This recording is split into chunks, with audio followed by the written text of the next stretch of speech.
Andrea, can you do the presenter rights quickly while I'm getting this started? I kept trying to add it before and it was not cooperating with me. Sorry about that, Christopher.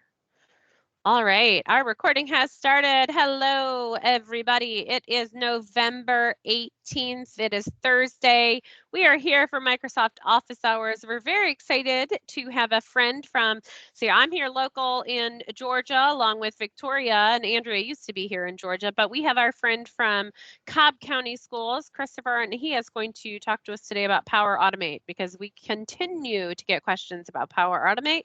So we have to circle back to it. So, oh, sorry, we didn't even do introductions for everybody. So I said I was Heather. Turn it to you, Victoria. And you're on mute. Oh, no. Hi, I'm Victoria D. I'm Garrett Chandler. I'm Andrea Singrio. Wonderful. So, all right, Christopher, the floor is yours. All right, everyone. Welcome to my superpower, Power Automate. I am Christopher Croom-Martin, and I do work in the Cobb County School District here in Marietta, Georgia. Without further ado, please follow me on LinkedIn, Twitter, all that good kind of stuff. I am a classroom teacher, coach, tech integration specialist, and trainer, mentor, and leader. I love my job. I love Microsoft. And it's just a passion just to find things to share with others. So first and foremost, what is Power Automate? That is a hard question to answer because it's actually a program in which it answers or fixes a lot of your monotonous tasks. It can do things in the background for you. Feel free to jump into the chat, and I have a link that I'm going to put in there for you guys so you guys can click on that to have some extra resources. But I do have a handout at the very, very end that I'm going to give you so that you have access to all of a couple of the slides and a couple of the flows that we're going to go through today. So what you need to know before we get started are some key vocabulary words: trigger, access, function, action. So these words are going to be used synonymously through our training today. So first and foremost, a trigger is what starts the flow. It starts the process. The assets is what's being collected or what may be giving out at the end during the action. Of course, the action is the end result of that trigger. So keep those things in mind as we move forward through today's presentation. Another big word is dynamic content. So that's content that will change depending upon who is interacting with this flow. So it might gather user responses from a form. It might be some information that might change based on preference of the user. But just keep those words in mind and you'll see those come up while we go through the process. So of course, you need to know how to get into PowerFlow or Power Automate. You need to log into your 365, then you'll click on All Apps and then Power Automate. And once you get in, you'll get greeted with a nice welcome screen. So it's asking you, what do you want to automate? So there are several different ways you can get started with automating your life or your monotonous tasks. But I'm going to show you guys once you guys go ahead and click on Create, once you get in there.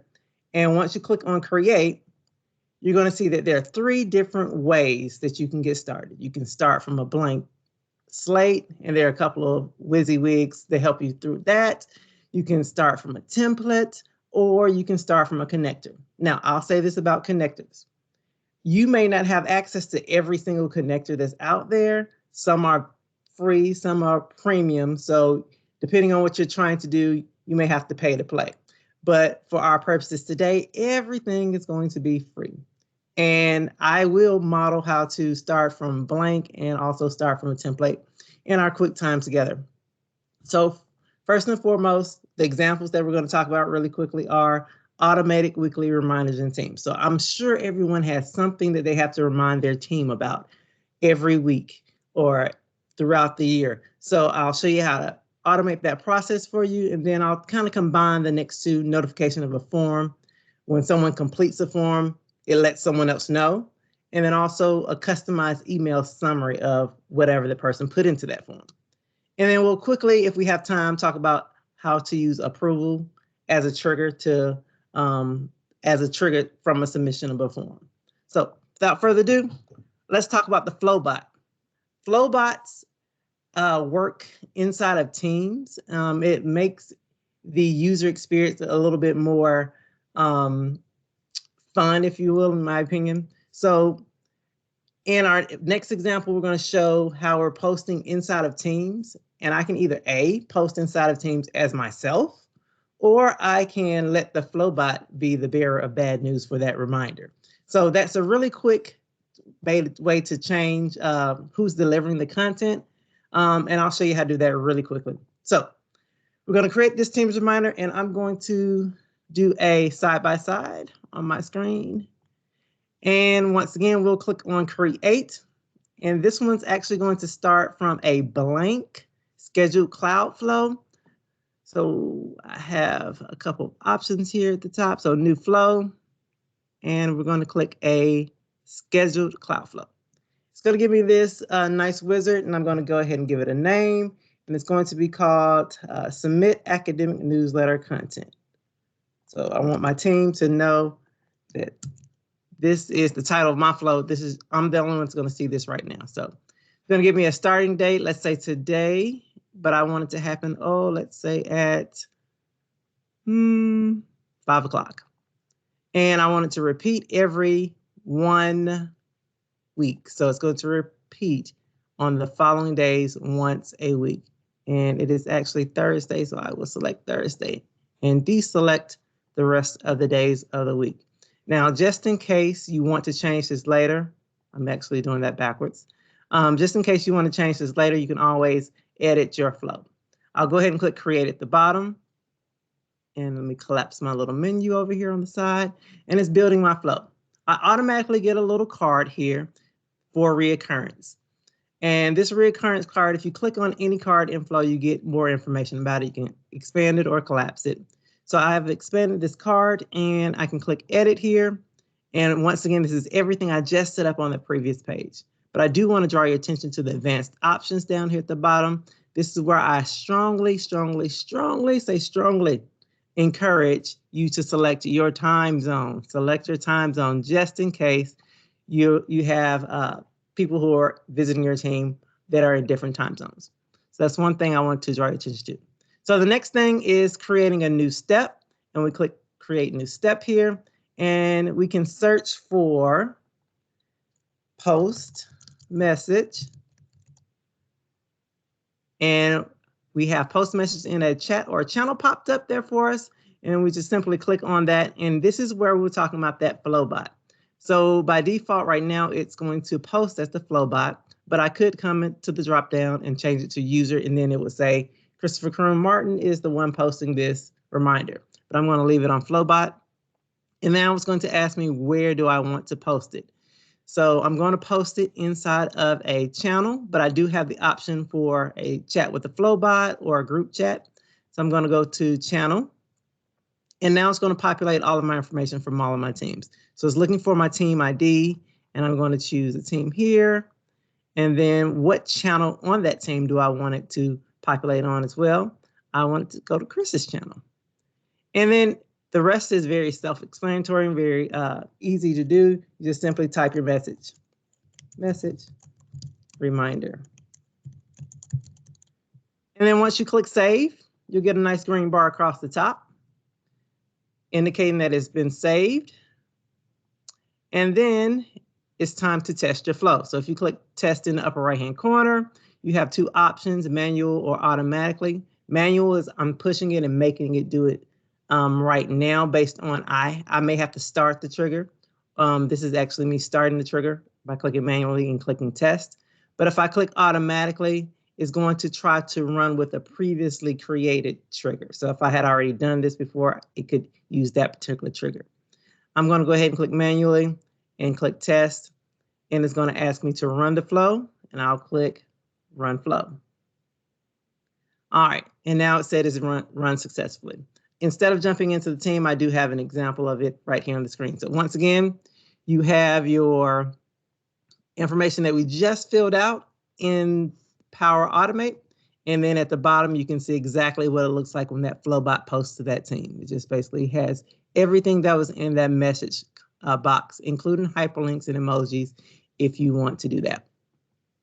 So that was our first one. And if you made that one, or if you think you can make that one, congratulations. It's going to be very, very easy for you to translate that to things that you guys do on a consistent basis. Now, email notification when a form is submitted.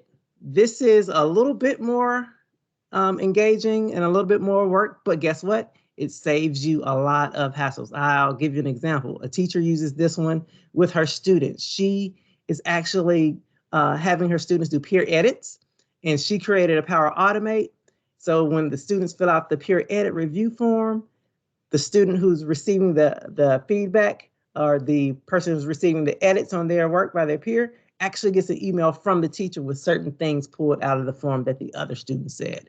So that was really cool, and I thought that was something. But we can use it here, and I'll briefly and quickly go through how to set this process up. So this time, instead of creating it from scratch or from blank, I'm going to actually use a template. So I'm going to click on templates here, and I'll collapse this little menu here, and I'll search for a template. I'm going to look for send an email to responder.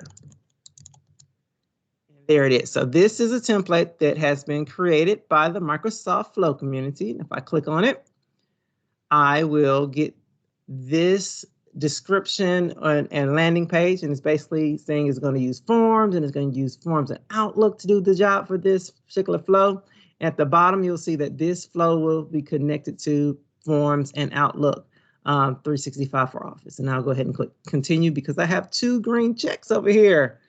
So I'll click continue here and let it work really hard in the background. And FYI, if you ever want to change the name of your flow while you're in this process, you can simply click up here in the title and change it to My Flow or whatever you want to change it to.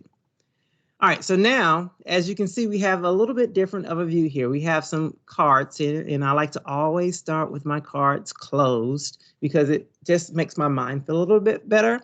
So as you can see, we have forms already populated here. We don't necessarily need the condition from this particular template, so I'm going to actually go ahead and delete that one. And it is okay to delete things. If you mess up, guess what? You can always create a new one and start over. All right, so let me open this first card up. It says when a new response is submitted, that's going to be our trigger. So we have to identify what form we want the trigger to work from. So we'll click our drop down, and it's going to pull all of my Microsoft forms that I have in my 365 account. I'll select the form, and then it says get response details. Now this time we do have to select the form ID again. So basically what this is doing is saying when the person clicks submit on this particular form, it needs to do something with the flow. So this card right here is saying, go get the information and the response details from that particular form that the person just clicked submit on. And then in our response ID is automatically put here for us is some dynamic content. It's the response ID. So every time someone clicks submit, a computer generated response ID is given to that particular entry. And so we'll talk more about dynamic content momentarily, but that's why the response ID is right there. So it's just identifying which person or which entry has been clicked submit upon. All right, so our next step is going to be clicking on a new step here. And then we're actually going to send an email. There we go. So send an email version 2 Office 365 Outlook. And I'll go ahead and click on that. And I have a card that's actually just going to be a form field for an email, if you will. So I just basically need to tell it who's going to get this email, what's the subject, and what's the body. Now I'm going to pause right here and talk a little bit about dynamic content. And basically, I could put someone's name here, someone's email address right here in this field, and they will get notified every time that person clicks submit. Or I could design my form in a manner to which the choice question might be someone's email address. So the person who's completing the form could choose who is going to receive this email. So keep that in mind here as well. So that might be a notification process, or it might be giving someone a summary of what they've already said, or giving someone else a summary of what was submitted inside that form. All right, so for today's purposes, I'm going to put my name here. And notice here I am. And you can put multiple people here if you would like. It doesn't have to be one person. And I'll go ahead and give it a subject. And my subject is going to be a walkaway check. Put that right over here. And then in the body of my email message, I'm going to use some dynamic content. So here we go. If I click inside the box, I'm going to say hi because I want to greet the person. And if I click on dynamic content, notice that it already popped up over here. One of the questions on my form was, what is your first name? So if I click what is your first name there, and you get a little box there, think kind of mail mergey, if you will. So any person who's clicked submit is going to put their name right here in the email. And then I want some more information here. So I can put more dynamic content right here. I can put their name again. And then any static information or any static text that needs to be in there. And I can also hyperlink inside of this email as well. So I can just select this text right here and then click my hyperlink, type in my link. And I always like to open in a new window, add, and if I click save, I am actually done. So if I go to my form, put in my name, answer the questions, answer, and submit. In my email, a few moments, I should get an email that has that information from my form. So that's really simply how you would complete a Power Automate. So let me jump back to the PowerPoint so you guys can see what's going on here. So here we go. We follow all of our steps. I've entered the body, and this is what it basically looks like. So when a response is submitted, we got the details, and we're opening up an email. We are putting who the email is going to, whether that's someone selected off of the form or someone who's going to get it every time. We could type their email address right there. We type our subject line, and now we have all of this dynamic content that's dependent upon whatever the person who's completing the form puts in.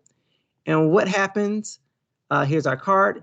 This is what happens when we get the email back. We have that static text, and we have whatever that person typed up inside that form, and it directly sent it to those particular people. So that was the generated emails. Now, that was the live examples. I'm going to go through approvals really quickly because we have a little bit of time left, and I want to make sure I get time to answer questions. You guys are versed by now, hopefully, fingers crossed, with creating a trigger as when a new form response is submitted through a form, and we know how to get the details of that already. But now it's time to add an approval card. So basically, you will type approvals when that little box pops up for the new step. And start an approval, you would select, and you will get this card right here. And you would basically just fill it out just like we've been filling out the rest of the cards. The only difference here is the approvals process does happen either inside Teams or it happens inside of an email. Now, approval type is going to be what type of approving process you want to occur. So there are a couple different options. One that I always like to use is approve reject, first to response. That means whoever gets this approval in their email or in Teams first can say approve or reject. There is another option that says approve reject, all have to respond in order for the process to continue. All right, so title, in this case we have absence approval, and then we have what is your last name? So this would read absence approval, Croom-Martin. And then who is this going to be assigned to? So once again, we have someone's static email address. So this person gets all of these approvals. And then we have a question on the form that says, who is your lead? What's their email address? And so now we have 2 people getting this approval. And then in the details, we have all of this dynamic content that we have placed in here. So at a quick glance, the approvers can see this information that was pulled from the form. And then at the very, very bottom, we can include a link. With approvals, you have to put the hyperlink or the URL inside the item link box. And then whatever you want the person to click on to get to that link, you have to put it in the item description box. So once you've done that, you have to add a condition. And the condition basically is once the response is submitted, so when the approvers click approve or reject, something needs to happen. So if I click approve, it's going to go to the yes side. But if I pick anything other than approve, hint, hint, reject, the no side happens. So what's going to happen here is basically if they say approve, yes is going to happen. And we have an email set up to go out to them. And if it says reject, we have a nice friendly email to go out to them on this side. Please note that when the approval process happens, the approver can add comments, and you can, of course, add those comments inside of the email that's sent to the person who submitted the form. Now, let's take a look at it in real world behind the in front of all the hard work. So the person fills out the form, they click submit. This is that Power Automate card that we just created. That once the submission has happened, the approvers get the message in Teams that they can approve or reject, or they can get a message in Outlook. Then they can click on approve or reject, and they have the option in both places to click on the link here. And then once they click on the link, an email is generated, and here's that Power Automate card. And basically it just says to the person who sent it, who the person who put the approval in or completed the form. It has their name here and any CCs that needs to be included. The approver, and basically the same information that was put into the approval, as well as the information that was put in from the form. Now, I know I went truly fast. So I'm open to answering any questions, but I do have more resources once again inside that chat. And I'm going to give you a handout. I'm going to put in the chat right here that has some of those slides and some of those examples. I hope you guys enjoyed that. It was like really fast for me, but I do encourage you guys to play around with it. It will save a lot of time and save a lot of your stresses. It makes you look really polished and really good. I love it. I know it's always like you always know somebody who has worked heavily in education because they're able to like shove a whole bunch of content in a very short period. So that was fantastic. I don't know, did there any questions? I don't know if I missed any questions. Anybody want to come off of mute to ask anything in particular? Thank you, Christopher, number one, for providing the resources that they're able to take away. Like that's always a huge ask. Calling it a handout. Yes, Dwayne, you're right. It's totally a handout. Good thing what's the other term we used to call them? Like oh gosh, I can't even think of what it is. Like the, photocopy or whatever. Mimeograph. We used to call it a mimeograph. And everyone would The show the page. worksheet. Yeah. Yeah. I have a question. That's awesome. Oh, good. Yeah, go for it. Yeah. So is Power Automate the same exact tool set that you have as a Logic app? I guess kind of like what is the difference between the Logic app and Power Automate? I know Power Automate, you have licensing structure there. I think Logic apps use like a different model for cost. I think it's a couple of cents per transaction, based upon how many transactions you do. Can you speak just a, education second on what the difference between the two is? Is there Premier connectors in Logic apps versus in Power Automate? I do not know that. Garrett, do you know that? So they are similar. I think Logic apps is really designed for more like DevOpsy or development tools, things like that, where Power Automate is really more for the simplified workflows that anyone can build and do to automate simple tasks, right? I think about Power Automate very similar to like Apple shortcuts, for example, or something like that, where Logic Apps is going to be for those really intense workflows, more on the IT side and more in the advanced O365, Microsoft 365 services. I don't know if anyone out there in the community has a great example of a Logic app that they've developed. I would think of that as more like orchestration or runbooks. We used to call them runbooks, and a few years ago.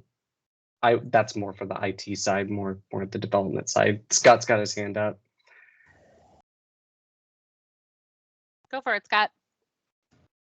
Okay, yeah, it looks like I lost my camera somehow. But so we use Logic Apps a lot, and it's basically the billing model change. When you're in Logic Apps, you basically get the Premier connectors, the premium connectors, but you're paying that per transaction, which works pretty well for us in a higher edge because they can get a subscription to Azure and we can bill them by their budget. But it would probably not work very well in K-12 or K-20 where you're centralizing the costs. And what I really say is if you're doing app and you have a developer, the Power Automate, the Logic Apps is really good. If you have a strategy of apps and using Power Automate, then Power Automate is way cheaper because once you've got a user licensed or workflows licensed, then you're good to go. And they can do as many as they want. So if you're training your users to use workflows, really love Power Automate. If it's just a couple of edge case scenarios, Logic App seems to be the way to go. And it's not technically however many they want. There is a limit to the number of flows that can run under a particular user's account, but it's a lot. It's a big number, but there is a number there. And I thought that it should be a centralized pool though of flows, which is a ton. And then it's augmented by the number of premium licenses you purchase, which may include things like dynamics. So Power Automate Premium you have basically the premium level flows that come with each Dynamics flow, which is also another thing, which is you only get the Dynamics connectors if you also have a Dynamics Power Automate license applied to your account, which is been a confusing edge for our CRM implementation. Wait, hang on. Licensing at Microsoft is confusing? Wow, that is totally the first time I'm hearing of this. We need to do about an 18-week mini series on Microsoft licensing. I'm sure we can fill up the entire time. I'm pretty sure here at the University of Washington, we're working with Microsoft to come up with the doctorate of Microsoft licensing. Yep. Would be a PhD. So. Yeah. And you have to write a thesis on it too, for sure. Well, gives new meaning to the term piled higher and deeper. This call is being recorded for quality assurance purposes. Let's do one final question before we call it for today. Is it Sujan? Yes, it is. And that doctorate of licensing will be defunct the minute he walks out of that office, right? That always happens. Anyways, my question was, is there a way we could have a trigger in the Automate that would trigger when a phone call comes into Teams? Oh, I don't know. I've not played in it enough to know that. There's nothing obvious in the triggers within Automate. Maybe that's the user feedback. Remember, this is our fake user feedback since it's being deprecated. So the other now we've user got feedback would be Power Automate hooks into bookings. Okay, Power Automate in bookings, and then Power Automate in Teams phone calls. Let's put this on our and Sujan, that is for receiving. So when a phone call, an incoming call, not dialing out, right? Correct. So it's a typical CTI integration that most phone systems give you, right? A call comes in, you do a dip into a database, you pull out the customer information, you splash it onto a channel where their CSRs are, and then they pick it up from there and run with it, right? Yeah, gotcha. I've not created one like that. I can look to see if there's a connector, but I haven't seen anything specifically. But again, I always appreciate the feedback that you guys provide. And as we said at the beginning with Whiteboard, they make changes based on feedback. Microsoft absolutely listens to the user. So that's stuff that we can pass along. And we're a couple minutes over. And if I don't leave very soon, then my child will be sitting at her art class for a little bit longer. But before we part ways officially for the week, I just want to say, happy Thanksgiving to everybody. I hope that whatever form of a break you are allowed based on your institution or district, that you take some time to recover, recoup, spend time with those that you treasure most, family, friends, whoever that may be. I truly want to say from the bottom of my heart how thankful I am for this community. I love that you guys show up each week. I love that you share with us. I love that you support. You all know, if you've been here, I don't know the answer to all these technical questions. So I deeply appreciate those of you that show up, that share, that give your all to this community and continue to build it up. You are amazing. And yeah, no office hours, Andy. Go eat your turkey or whatever it is you all love to have on Thanksgiving. We will see you immediately after Thanksgiving, December 2nd. We almost have that officially locked in. Also, stay tuned for your ability to submit your sessions for our quick tip fun session day at the end of our last session that's in December. So y'all are amazing as always. Thank you for being here. I'm going to stop the recording and then we will